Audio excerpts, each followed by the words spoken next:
अब ये जी का मान किन किन चीज़ों पर निर्भर करेगा? तो आप पृथ्वी के अंदर की ओर जा रहे हो या पृथ्वी की सतह से ऊपर की ओर जा रहे हो, ठीक है। ये पृथ्वी में ही आप मान लो यहाँ इक्वेटर में हो, भूमध्य रेखा बोलते हैं ना, तो ये भूमध्य रेखा से ऊपर की ओर जा रहे हो या भूमध्य रेखा से नीचे, नीचे मतलब कि ये हो गया हमारा उत्तरी ध्रुव और ये हो गया दक्षिणी ध्रुव। ये सब जगह पे जी का मान अलग अलग होगा, ठीक है। तो भूमध्य रेखा में जी का मान सबसे कम होगा और ये जो पोल है, ध्रुव है, उनमें जी का मान सबसे ज़्यादा होगा। अगर सतह पे हम जाएंगे तो इसके अनुसार हमारा भार भी कम ज़्यादा होगा ना।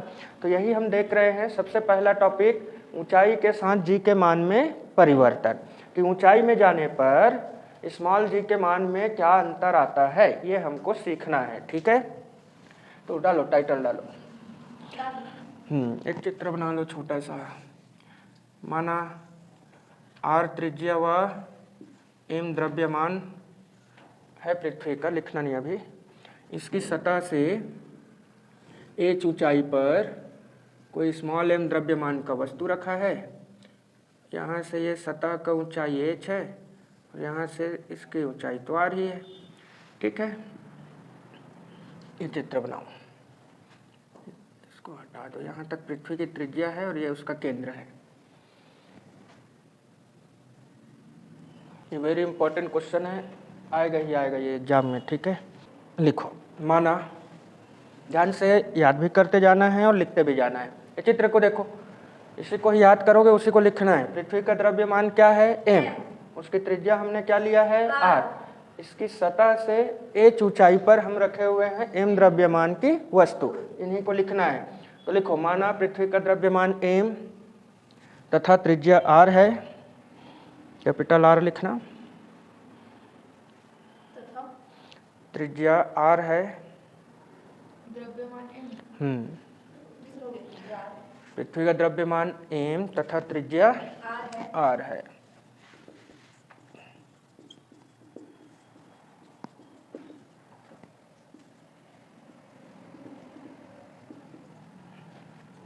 त्रिज्या आर है। तो जब ये वस्तु पृथ्वी की सतह पर रखी हो, तो हमने स्मॉल जी का लास्ट क्लास में निकाले थे ना सूत्र, तो यहाँ लिखेंगे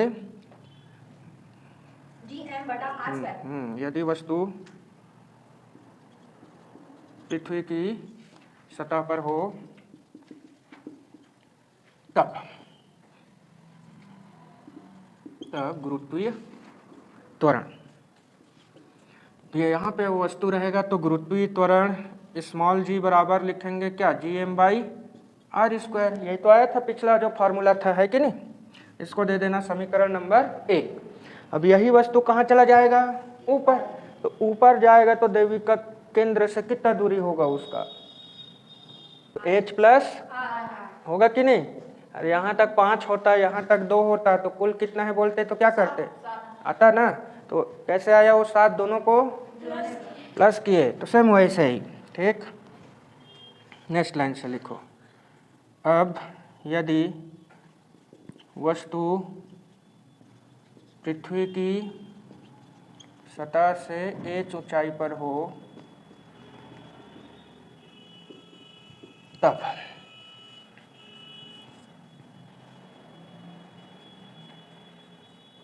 गुरुत्वीय त्वरण जी डेज हो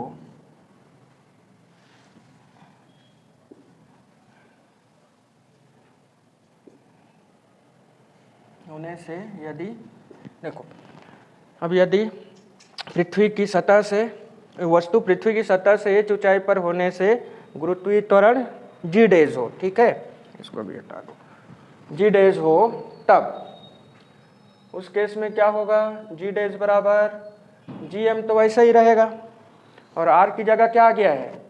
आर और प्लस एच, तो इसलिए यहाँ पे लिखना आर प्लस एच का होल स्क्वायर। ये हो गया समीकरण नंबर 2। आप लोग पहले समझ लो फिर लिखना एक साथ, ठीक है? पहले समझ लो, बहुत आसान है ये, रटने की जरूरत नहीं है। क्या करें, पहले सतह पर है तो नॉर्मल फार्मूला है हमारा, और वहीं से अगर एच ऊंचाई पर चला गया तो आर की जगह हम क्या लिखेंगे? आर प्लस, है ना। अब क्या करना है हमको?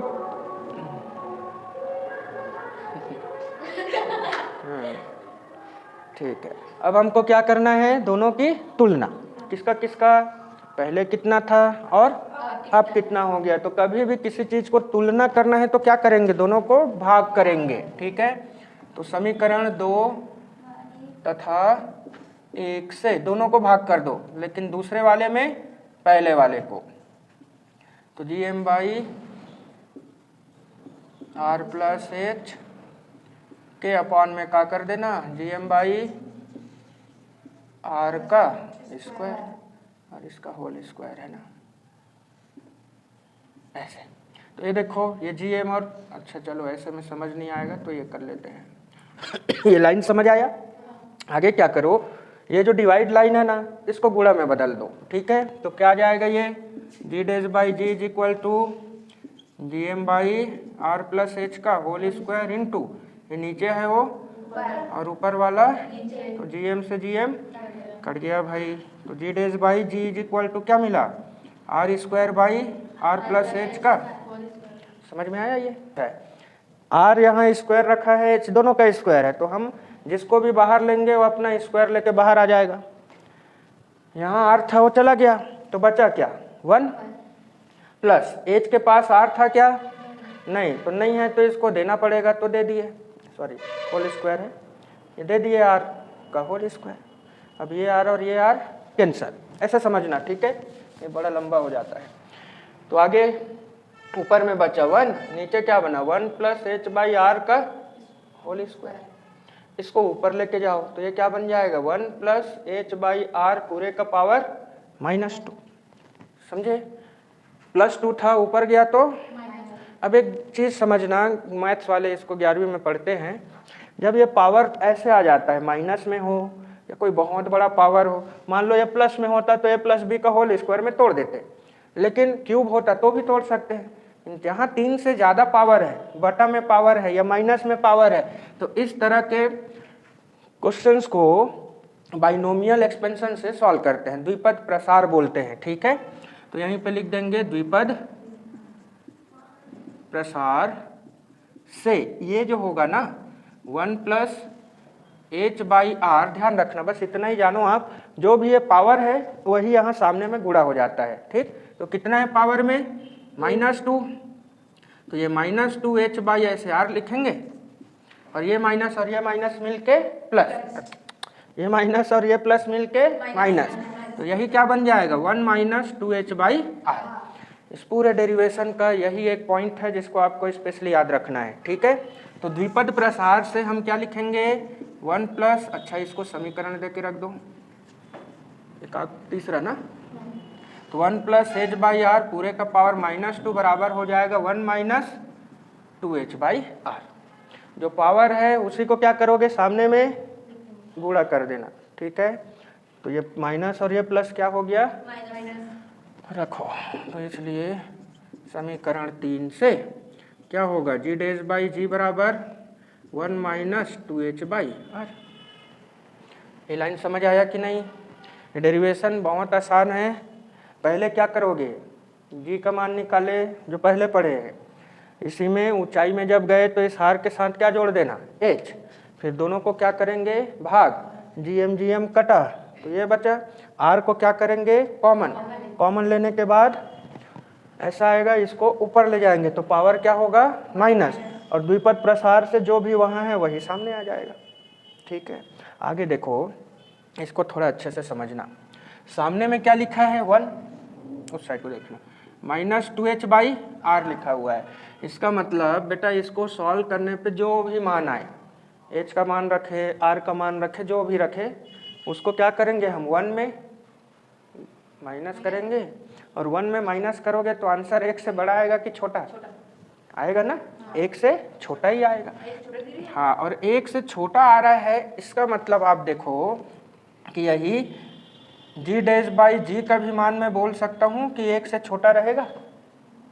ध्यान से समझना इस वाले लाइन को, क्योंकि ये 2h बाई आर, एच का कुछ भी मान रखो, आर का जो मर्जी मान रखो, जब इसको पूरा सॉल्व करोगे तो 1 में माइनस करेंगे, और 1 में जहाँ आप माइनस कर रहे हो इसका मतलब ये पूरे का मान 1 से तो कम ही आएगा कि नहीं।